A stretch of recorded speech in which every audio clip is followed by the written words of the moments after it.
Are you over there thinking you need thousands of dollars before you even start to invest? Well, think again, because today I'm going to share 5 strategies, very simple strategies. We're going to break them down so that you can start investing even if you're starting from scratch or you feel like you're behind. By the end of this video, you're going to have a clear idea. You're going to be encouraged so that you can get started even if you feel like you don't have enough money, even if you feel like you're just doing all of this on a budget. My goal is to provide you with practical financial strategies so that you can build wealth without the stress and the pressure, right? So if that resonates with you, then go ahead, subscribe, like, and hit that notification bell so that you can continue to be notified when new videos come out. Investing can feel very intimidating. Believe me, I get it.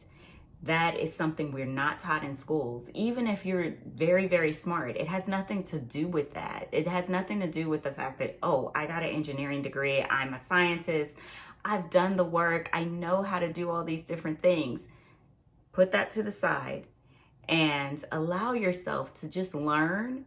And that's what we're going to do today, because that's what I help people do. I help ambitious mid-career Black women STEM professionals get to that place where they don't have to feel like ashamed because they're behind. They don't have to feel ashamed because maybe they don't make enough or they feel like they should have been saving more. It's okay. We're going to change that. Remember, you don't have to be rich to start investing. You just have to get started. My name is Shehara Wooten, and I am a certified financial planner. I have helped many people get started with investing, helping them, educate them with investing strategies that are personal to them, understanding their risk tolerance and things like that. But today, what I am really talking about is education. Remember, this is not investment advice, nothing personal towards you directly, but it's an overall education so that you can get some strategies and tips and guidance on how to get started. The first one I'm going to share with you is it's foundational. You have to set your financial goals. Now, many of you probably are familiar with the SMART acronym, especially when it comes to goal setting. What I have done is I've remixed it a little bit here. It's actually explained in my book as well, but I've remixed it to be SMARTY possibilities. The S stands for specific. You want to be specific about your goals. The M stands for measurable. You want to have the numbers in mind that you're looking to reach. You want to do some digging, some researching, really looking at tools and resources that you might have available to help you come up with that number. A means attainable. And so when I look deeply into attainable and really, I forget what dictionary I was looking at, but winnable is what it said. That really stood out for me. So you want to make sure it's something that you can link up with, that aligns with you, and that you believe it enough that you believe you can win. R stands for realistic or relevant.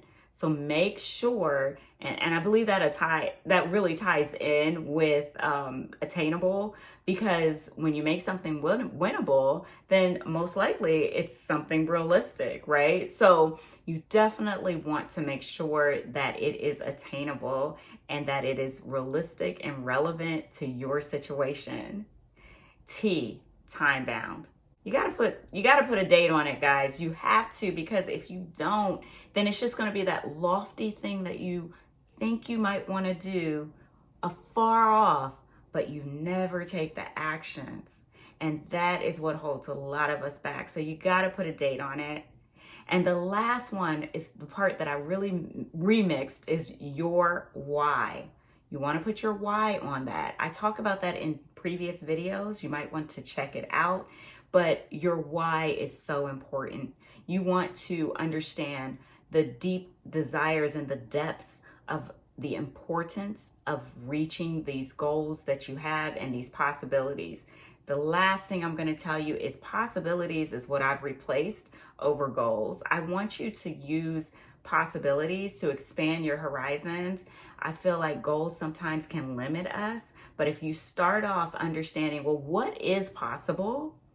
and put no limits on it, start there. And then you can start using the Smarty framework, the Smarty Possibilities framework, to get something written down that's going to align to your beliefs, and that way you can live the life you've imagined. So that's foundational to your investing strategy. Number 2, and I can never stress this enough, is have an emergency fund. Because we talked about it. If you look at any previous videos, I always say life be lifing, life happens, and there's not a lot we can control with that. It happens. But I always want to say it's not if it'll happen, it's not if these challenges will occur, it is when. So you want to be prepared. You want to have 3 to 6 months. That's standard advice. But for some of you who might be in a position that can seem a little volatile, or just with the way things are today and what you're dealing with your personal situation, then consider 9 to 12 months. If you have additional income streams, you could potentially have less emergency fund saved up. So that is something to consider as well. So the standard rule of thumb, again, is 3 to 6 months, but you may need more depending on your situation. The other aspect of having an emergency fund is that when you invest in the market, you really want to have funds that you're able to have invested 5, 10, 15 years out, because what is going to happen is the market's going to go up and it's going to go down. It might be a time when it's flat. We just don't know when. So if you have your emergency fund in your investment brokerage accounts, then you are taking a major chance and a major risk. And I do not suggest doing that, because if the market goes down and you need the funds, you're going to lose money. So this is why we want you to have an emergency fund just readily available, and you're not going to get a good interest rate. And so sometimes people tell me like, oh my gosh, I have all this money, it's sitting there, it's not getting a good interest rate. You can put it in a high yield savings account, but it's not going to be as good as throwing it probably in the stock market. But again, I can't iterate this enough. Your money will fluctuate. It'll fluctuate if it's in the market. So you want to have an emergency fund that is liquid, and it'll be available to you without all the risk of the ups and downs of the market. Number 3 is avoid emotional investing. I think this is why a lot of folks stay out of the market, or they're hesitant to go in because they're concerned, oh my gosh, the market is about to go up and down and I'm not sure I can handle it. So when you work with a financial planner, or when you're looking at your investments, you should figure out and have a discussion about your risk tolerance. So that's one thing you want to do. But understand the market is going to go up and down no matter what kind of portfolio you choose, unless you choose something that's like really, really, really low risk. So there is one particular strategy that I like people to understand and implement. It's a strategy that you're probably using. It's called dollar cost averaging. And basically what you're doing is investing using small amounts over time on a consistent basis. And that can grow. And it's very budget friendly because you choose the amount that works within your budget. It's wonderful, especially to avoid market timing, or timing the market, trying to figure out when you should go in, when you should go out. That avoids that. So tell me, what makes you most nervous about investing? Please put that in the comments. And number 4 is invest for the long term. There are no guarantees when you're investing. All I can guarantee you is that the market will go up, it'll go down, and it might be flat. When that's going to happen, I cannot tell you. But historically, when you've invested with keeping in mind that you're going to be in there for the long term, then it has tended to go up. But things can change. So you don't want to base everything on what the past has done, but you do want to use it and these strategies and concepts to help you make very smart money decisions. So in a previous video, I talked about my 3 money bucket strategy. I definitely want you to go ahead and check that out. But what I'm going to tell you is that you can have a mid-term bucket of money, which is anywhere for goals that you want to reach anywhere between 5 and maybe 15 years. And then you've got your long-term money bucket, and that's for like goals 15 plus years. I really dig into that in a previous video. But those are the goals those time frames are the ones that are really conducive to investing. So to have that tailored to you is really going to be important because it can be different for each person. That's why I'm unable to provide you with this is how long you want to be invested or this is what you need to do. But you do want to consider when you're investing for the long term. Have your mind set on that because the market is going to have its downturns. And aside from that, historically, the longer your money is in the market or the longer that the market is trending towards up, the more you have an opportunity for your money to compound. I want to veer off track just for a moment because I want to talk about just a magical formula. I remember when I first learned about it when I was in math class in high school, and I thought, oh wow, this is so cool. It's the future value, present value equation. We're not going to get into the technicalities of all that in that formula, but I know you guys know how to solve for it. But I want to give you a rule of thumb. Have you heard of the rule of 72? The rule of 72, it's been attributed to Einstein, but there's been some debates that maybe he isn't the one who figured it out. But the concept is amazing and you're going to love it. So if you've never heard of it, it's called the rule of 72, and you would take 72, divide that by the rate of return that you think you're going to get or that you would want to get or you want to do a hypothetical analysis on. Divide that by that percentage, take that percentage sign off, make it a whole number, and the number that you get is how long it's going to take your money to double. So let's do this. If you were to take 6% as a rate of return, take 72, divide that by 6, that equals 12. So that's telling you that at a 6% rate of return, your money could potentially double every 12 years. Let's try it again for a 10% rate of return. So you would take 72, divide that by 10, and the number that you get is how long it's going to take your money to double. So I would love for you to put in the comments what that number is, and I'll let you know if you're right or not. And number 5 is invest in quality.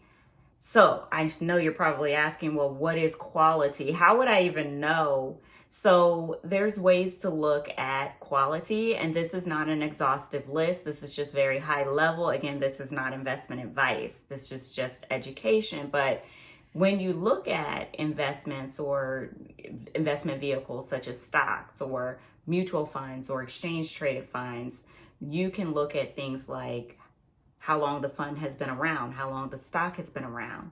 You can also look at the type of category it's in.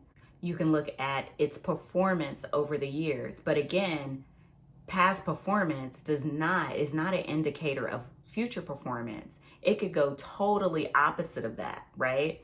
So you can look at also, does it pay dividends? If you look at companies that have been paying dividends over a long period of time, some of them hundreds of years, consecutively been paying them, some of them just been paying them 10 years or 5 years or just 1 year. So understand with investing and with your stocks and exchange traded funds and mutual fund returns, it's really not about the hype. It's really about the consistency in their track record. But you also want to look at dividends. Dividends are the way that the company can share its profits with the shareholders. And there's some companies out there that have paid dividends for years upon years upon years. But the thing about dividends, though, that you want to understand is they're not guaranteed. But history can be an indicator for you. an indicator of the strength of the company, an indicator of how they may perform in the future. But there's still never any guarantee, but you do want to look at the trends.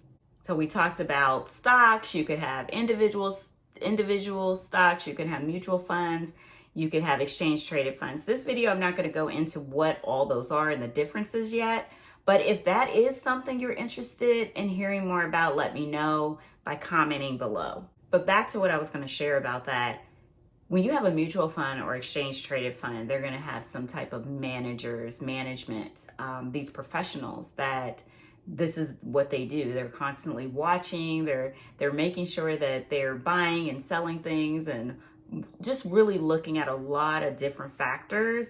So you want to make sure you have a mutual fund or an exchange traded fund with a solid team of investment managers. So looking at those mutual funds and the exchange traded funds, looking at their management, making sure they have solid management is an important factor to consider as well. So those are the 5 strategies. I hope this was helpful. If it was, please leave a comment to tell me which one was most helpful for you. And I also wanted to let you know that I am offering a personalized strategy session. And so if that is something that interests you, we were going to talk about how I can support you. And if I'm a good fit to help you, then we'll discuss that as well. So go ahead, use the link in the description to schedule today. If this video helped you, then hit the like button and please share it out with other Black women in STEM. It really helps the channel. Don't forget to subscribe and continue to watch the next video to help you on your financial journey.